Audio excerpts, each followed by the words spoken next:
26 जून 2026 की रात बीजिंग से एक छोटा सा नोटिस जारी हुआ जिसे भेजा था चीन की संसद यानी कि नेशनल पीपल्स कांग्रेस की स्टैंडिंग कमेटी ने।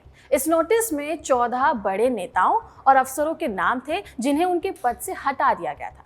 इसमें एक पॉलिट ब्यूरो मेंबर था, 6 बड़े जनरल थे और कई ऐसे लोग थे जिन्हें कुछ समय पहले तक चीन के सबसे ताकतवर लोगों में गिना जाता था। लेकिन इस लिस्ट में 2 नाम नहीं थे, झांग यूशिया और लियू जेनली। यही वो 2 जनरल थे जिनकी वजह से पिछले 6 महीने से पूरी दुनिया चीन की फौज पर नजर गड़ाए बैठी थी। कहा जा रहा था कि शायद अगला नंबर इनका होगा, लेकिन ऐसा हुआ नहीं। यहीं से कहानी और उलझ गई। असल में क्योंकि जिन लोगों पर कार्रवाई हो रही थी उनमें से कई ऐसे अफसर थे जिन्हें कभी शी जिनपिंग के सबसे भरोसेमंद अफसरों में गिना जाता था। सवाल उठने शुरू हुए कि आखिर चीन की मिलिट्री के अंदर ऐसा चल क्या रहा है जिसकी वजह से शी जिनपिंग को अपनी ही बनाई हुई टीम पे भरोसा नहीं रहा। आखिर क्यों इन अधिकारियों को हटाया जा रहा है? क्या इसके पीछे सत्ता की कोई और बड़ी कहानी छिपी है? और अगर चीन के राष्ट्रपति को अपनी ही चुनी हुई फौज पर भरोसा नहीं रहा तो 2027 में ताइवान पर कब्जे की तैयारी का क्या होगा? इन सवालों के जवाब जानने के लिए चलिए पूरी कहानी को शुरू से समझते हैं। 24 जनवरी 2026 को चीन के रक्षा मंत्रालय ने सिर्फ 2 लाइन का बयान जारी किया था। लिखा था, झांग यूशिया और लियू जेनली गंभीर अनुशासनहीनता और कानून उल्लंघन के शक में जांच के दायरे में है। आप समझिए कि ये दोनों कौन हैं। झांग यूशिया चीन के सेंट्रल मिलिट्री कमीशन यानी कि सीएमसी के वाइस चेयरमैन थे। सीएमसी वो संस्था है जो पूरी चीनी फौज को कंट्रोल करती है और इसके चेयरमैन खुद थे शी जिनपिंग। झांग यूशिया वहां नंबर 2 के थे, चीन के सबसे ताकतवर वर्दीधारी अफसर। लियू जेनली सीएमसी के जॉइंट स्टाफ डिपार्टमेंट के चीफ थे यानी कि पूरी फौज के ऑपरेशंस के इंचार्ज। इन दोनों की जांच का मतलब था सीएमसी में अब सिर्फ 2 लोग बचे, शी जिनपिंग खुद और झांग शेंगमिन, जो कि सिर्फ अनुशासन विभाग देखते हैं लेकिन जंग की प्लानिंग उन्हें नहीं करनी आती है। यानी कि चीन की टॉप मिलिट्री बॉडी में अब कोई ऐसा अफसर था ही नहीं जो ऑपरेशंस को समझता हो। तो चलिए अब ये भी जान लेते हैं कि आखिर इन दोनों पे आरोप क्या थे। प्रमोशन पैसा देकर हो रहे थे, हथियारों की खरीद में गड़बड़ी हो रही थी, मिलिट्री कॉन्ट्रैक्ट में भी बड़े बड़े घोटाले थे, इसीलिए सिस्टम की सफाई जरूरी थी। लेकिन एक आरोप असली खतरे की घंटी था, सीएमसी चेयरमैन रिस्पॉन्सिबिलिटी सिस्टम को कुचलना। सीधी भाषा में कहें तो शी जिनपिंग की सुप्रीम कमांड को पूरी तरह ना मानना। कुछ रिपोर्ट में एक और आरोप आया। अमेरिकी अखबार वॉल स्ट्रीट जर्नल के हवाले से दावा था कि झांग यूशिया ने अमेरिका को चीन के न्यूक्लियर सीक्रेट्स लीक किए।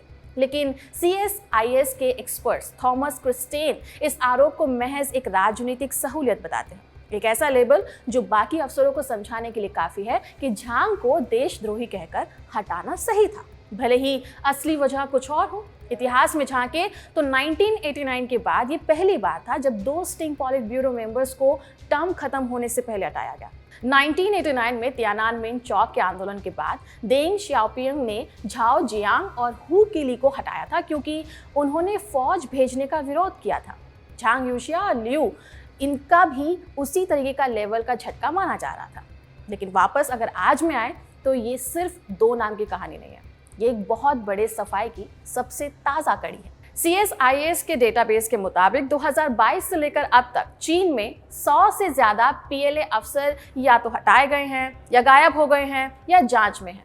MIT के प्रोफेसर टेलर फ्रेवल का हिसाब कहता है कि चीन की फौज में टॉप लेवल की करीब 176 पोस्ट हैं। इसमें से 52% तो खाली हैं या फिर वहां बैठा अफसर हटाया जा चुका है। लिस्ट देखिए, 2023 में रक्षा मंत्री ली शांगफू और उनके पहले वाले वेई जांच में आए थे। जून 2024 में दोनों को पार्टी से निकाल दिया गया। नवंबर 2024 में CMC मेंबर मियाओ हुआ पर शिकंजा कसा।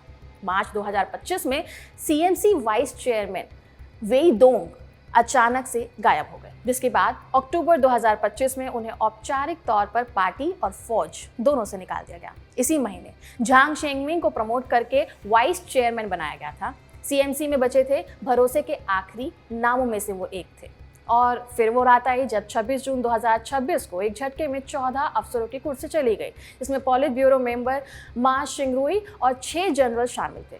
2023 में अब तक कुल 42 सीनियर अफसर औपचारिक तौर पर हटाए जा चुके हैं और इनमें से कुल 19 जनरल्स हैं। इस पूरी बातचीत के बीच में सबसे चौंकाने वाला आंकड़ा यह है कि 2022 के बाद शी जिनपिंग ने खुद जिन 47 अफसरों को टॉप पोस्ट पे बिठाया था उनमें से 87% अब या तो हटाए जा चुके हैं या फिर जांच में है। मतलब साफ है कि शी जिनपिंग को अपने ही चुने हुए लोगों पर अब भरोसा नहीं रहा।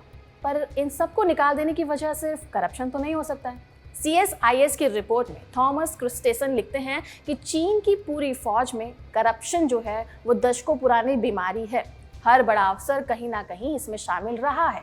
तो इसका मतलब है कि करप्शन सिर्फ एक बहाना है, असली वजह कुछ और हो सकती है। इस सवाल पर डिफेंस एक्सपर्ट्स का मानना है कि शी जिनपिंग एक साथ दो काम कर रहे हैं। पहला काम ये कि सेना से करप्शन को खत्म करना और दूसरा ये पक्का करना कि मिलिट्री का हर बड़ा ऑफिसर सिर्फ उन्हीं के लिए लॉयल रहे। इसे कहते हैं पावर कंसोलिडेशन। अगर जिनपिंग को किसी भी ऑफिसर पर जरा सा भी शक हो कि वो किसी दूसरे पावर ग्रुप के करीब है या आगे चलकर खतरा बन सकता है तो उसके खिलाफ जांच शुरू हो सकती है। CSIS के जॉन लिखते हैं कि शी जिनपिंग की ये पूरी सोच 1989 के तियानानमेन के झटके से बनी है। उस साल फौज के अंदर बगावत जैसे हालात बने थे जिसमें सीनियर जनरल्स ने पहले गोली चलाने का विरोध किया था। इसलिए शी नहीं चाहते कि दोबारा कभी फौज पार्टी की बात को ना माने। दूसरी वजह है 2027 अगली पार्टी कांग्रेस का साथ, जहां शी जिनपिंग का अगला टर्म तय होगा। ब्रुकिंग्स के जोनाथन जिन याद दिलाते हैं कि पुराने नेता जियांग ने भी पद छोड़ने के बाद 2 साल तक CMC की कमान अपने हाथ में रखी थी ताकि नए नेता यानी कि हुन जिनताओ पर कंट्रोल बना रहे। शी नहीं चाहते कि रिटायरमेंट के बाद कोई पुराना गुट उन पर हावी हो जाए। इसलिए अभी से हर उस अफसर को हटाया जा रहा है जो कल कोई अपना गुट बना सकता है। कहीं ना कहीं जिनपिंग जो है वो माओ की कही हुई बातों को फॉलो कर रहे हैं। माओ जेडोंग ने 1938 में अपने लेख problem of war and strategy में लिखा था, the party commands the gun must never command the party. यानी कि पार्टी सेना को कंट्रोल करेगी, सेना कभी पार्टी को कंट्रोल नहीं करेगी। माओ चीन के कम्युनिस्ट रेवोल्यूशनरी लीडर थे जिन्होंने चीन में कम्युनिस्ट मूवमेंट को आगे बढ़ाया और 1949 में पीपल्स रिपब्लिक ऑफ चाइना यानी कि PRC की नींव रखी थी।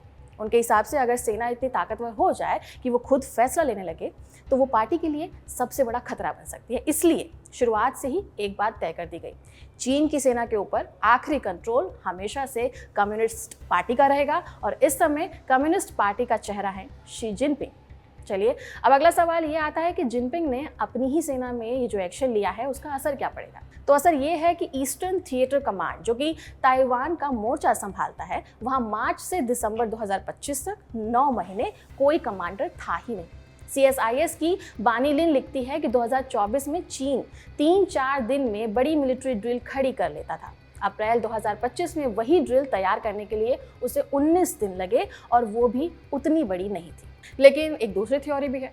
नेशनल डिफेंस यूनिवर्सिटी के जोएल लिखते हैं कि सफाई कभी कभी फौज को मजबूत बनाती है। पुराने भ्रष्ट अफसरों की जगह जब यंग टेक्नोलॉजी में माहिर अफसर आते हैं तो लंबे समय तक फौज में बेहतरी से काम हो रहा होता है, वो लड़ सकते हैं और अपना अच्छा प्रदर्शन कर रहे होते हैं। भारत बॉर्डर पर भी तिब्बत और शिनजियांग में सुयश देसाई की रिसर्च बताती है कि सफाई के बावजूद वहाँ मिलिट्री ड्रिल्स की तादाद कम नहीं हुई है। मतलब अफसर चाहे जितने हटे, चीन की फौज एक इंस्टीट्यूशन के तौर पर अपनी रफ्तार से चलती रही है। चलिए अब आते हैं उस सवाल पर जो वीडियो के शुरू में पूछा गया था, झांग यूशिया और लियू जेनली का क्या हुआ। वही अफसर जिनकी वजह से पिछले 6 महीने में पूरी दुनिया की फौज उन्हीं पर नजर गड़ाए बैठी थी। अब कहा यह जा रहा है कि शायद अगला नंबर इनका होगा, लेकिन इनके बारे में मई 2026 में लीक हुई एक रिपोर्ट में सूत्रों ने कहा था कि जुलाई तक फैसला आ सकता है, दोनों को पार्टी और फौज से निकाला जा सकता है। इस वक्त जुलाई चल रहा है लेकिन अभी तक कोई फैसला सामने नहीं आया। दुनिया की सबसे बड़ी फौज के 2 सबसे बड़े ताकतवर आदमी अभी भी कागजों पर उसी कुर्सी पर बैठे हैं जिन पर उनका हक शायद खत्म हो चुका है, लेकिन जिसे छीनना अभी बाकी है। फिलहाल इस खबर में इतना ही। आपका इस पर क्या कहना है कमेंट सेक्शन में जरूर लिखिएगा। नमस्कार।